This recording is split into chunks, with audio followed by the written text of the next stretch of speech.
Good afternoon. I'm going to give you a presentation on the work carried out by our subgroup on intellectual disabilities and sexual health, and I thought it would be clear to divide it into two phases.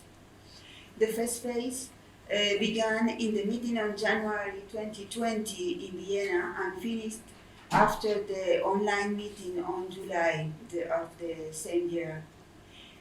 We understood that the aim was collecting basic information about the sexuality and the quality of life of people with different kinds of disability in different European countries.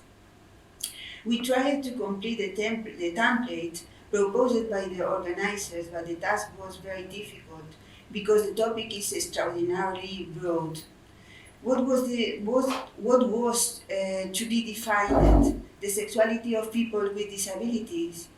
When we talk about disability, do we mean physical disability or intellectual disability? In the case of physical disability, acquired, for example, after an accident, or congenital. In the case of intellectual disability, with intermittent or with intense support needs. All these aspects affect psychosexual development, sexual satisfaction, and in general, the sexuality or the sexuality of people with intellectual disability. We understood that to address this huge field of study, we need to narrow the field and choose to focus on the study of the sexuality of people with intellectual disabilities, as this was the area of expertise of one of us, of me, for example. We can see how the guidelines were given to make it easy to fill in the template. Country, well, you can see the material is released. And this is an example from Spain. The aim was to obtain information from as many professionals and countries as possible by relying on both ESN members and other specialists we could contact. But at the first July meeting, we were told that this was not the task for work group 1, since it was difficult for us to know exactly what was to be done. We put the task on hold pending clearer instructions. Marianne contacted us with the possibility, and thank you for that and for all other things, of holding a meeting to deal specifically with this issue. Well, we went back to the initial question: what do we know about the sexual health of people with intellectual disability in different European countries? And to answer this question, the aims of the meeting were to convene professionals from different countries, to learn about the work they are doing, and to analyze progress and detect problems. This meeting was attended by professionals from both the academic field, university researchers, and the applied field, directors of entities that bring together different resources for the care of people with IT and direct care professionals. Yes, we can see all the new members that were introduced in the work group 1, and an example of 2 of them. This was the schedule of the meeting. It was organized like this. First, a round of presentations of all of the person that come to the meeting. Second, working groups to identify relevant topics. Third, discussion about order of priority and addressing them. And fourth, conclusion.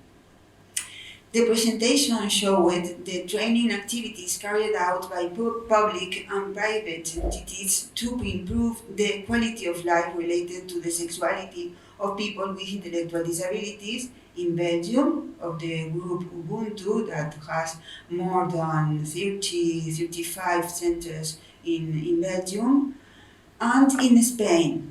Here you have the public entity that is IBAS, this one, who has more than 30 centers, and the private entity that was Copava. We have more than 40 centers too.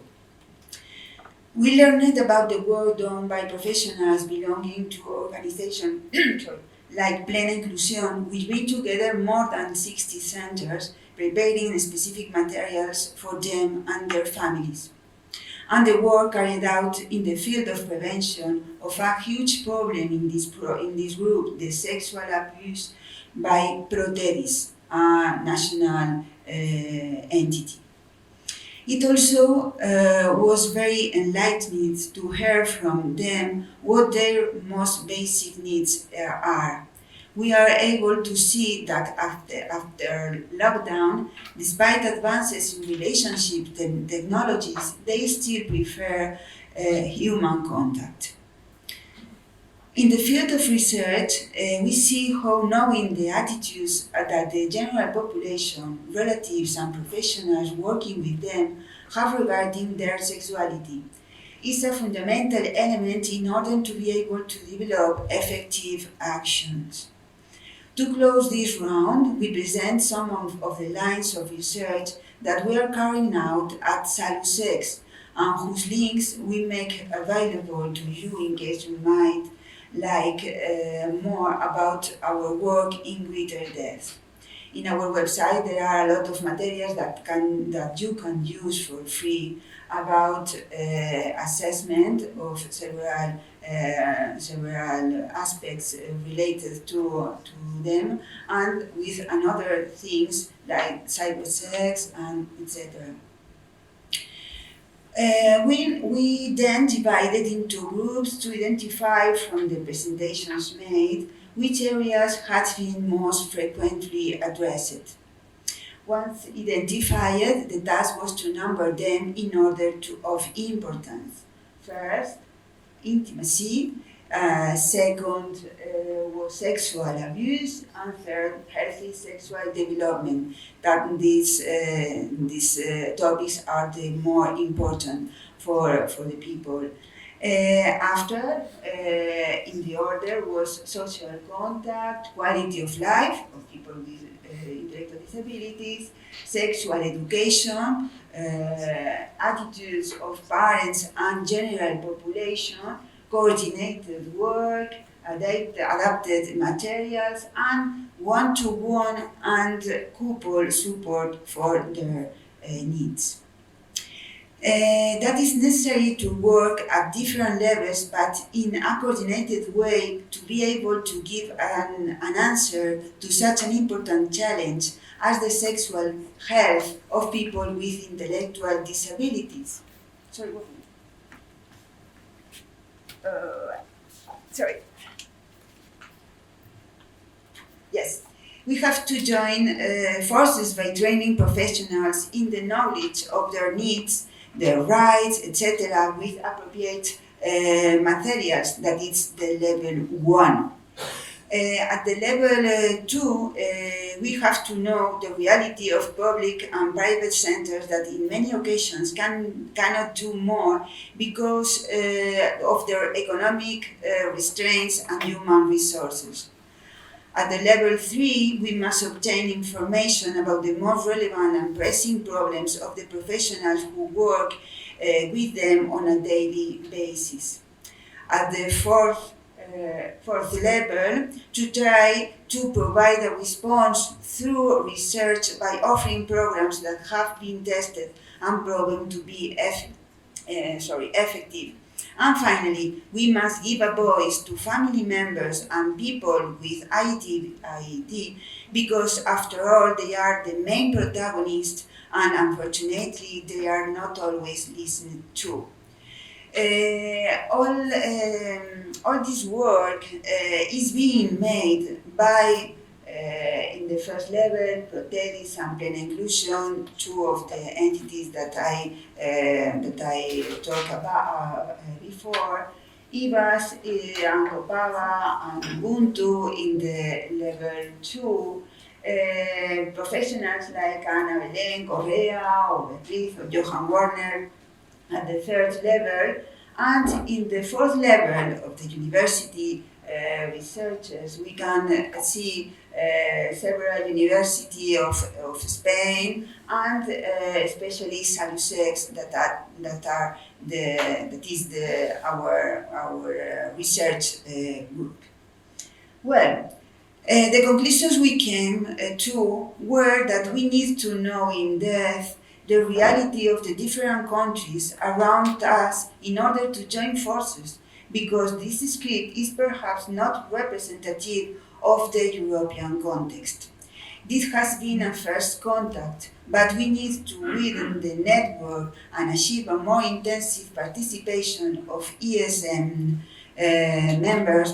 members, especially if this cost is extended to new conditions. We would like to encourage the coordinators to seriously consider the possibility of developing an area of work in the field of sexual health of people with intellectual disability in a second phase of ESM if is initiated.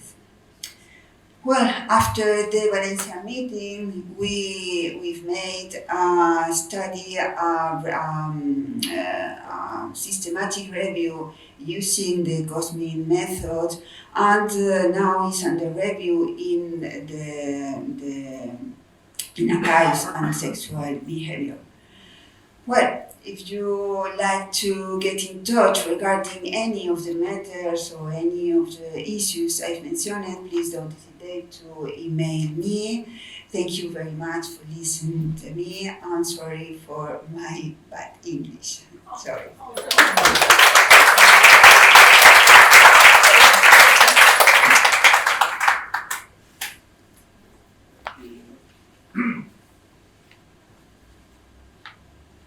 Are there any questions?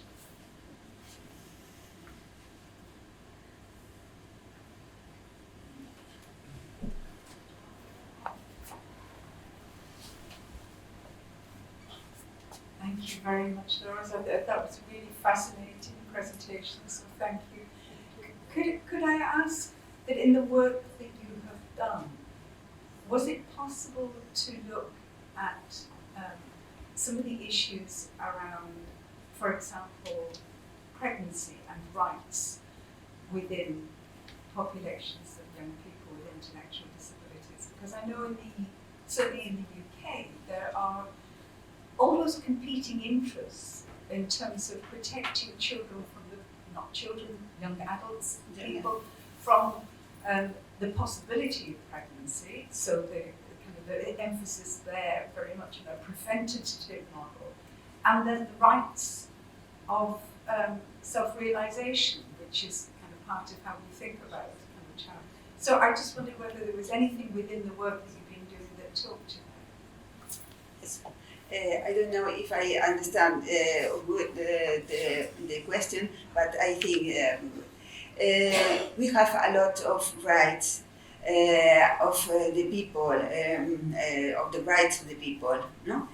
But normally these rights not are being to the reality, to the street. I don't know if I mean. There are a lot of entities that are occupied in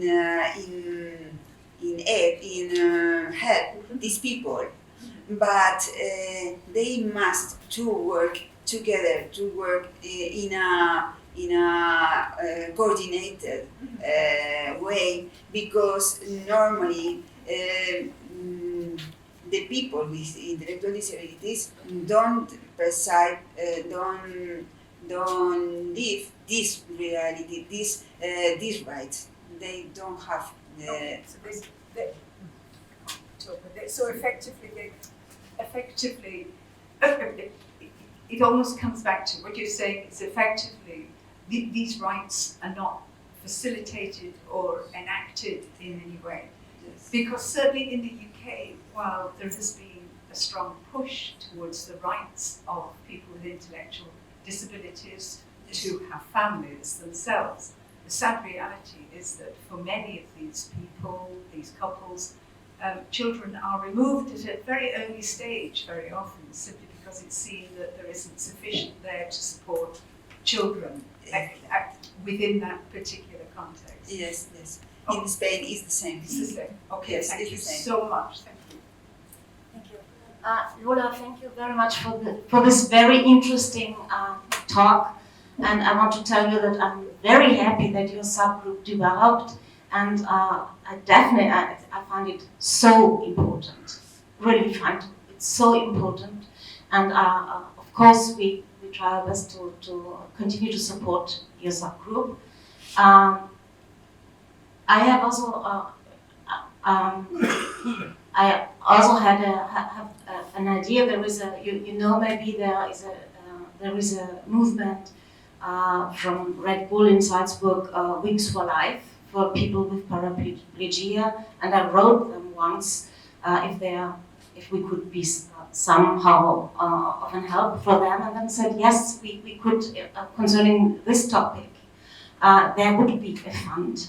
So I just wanted to speak with you. Maybe you can think with your group about it, and I could mail you the details, and that could be very interesting for your group, because this is what they really generously fund, and that would do your subgroup very well.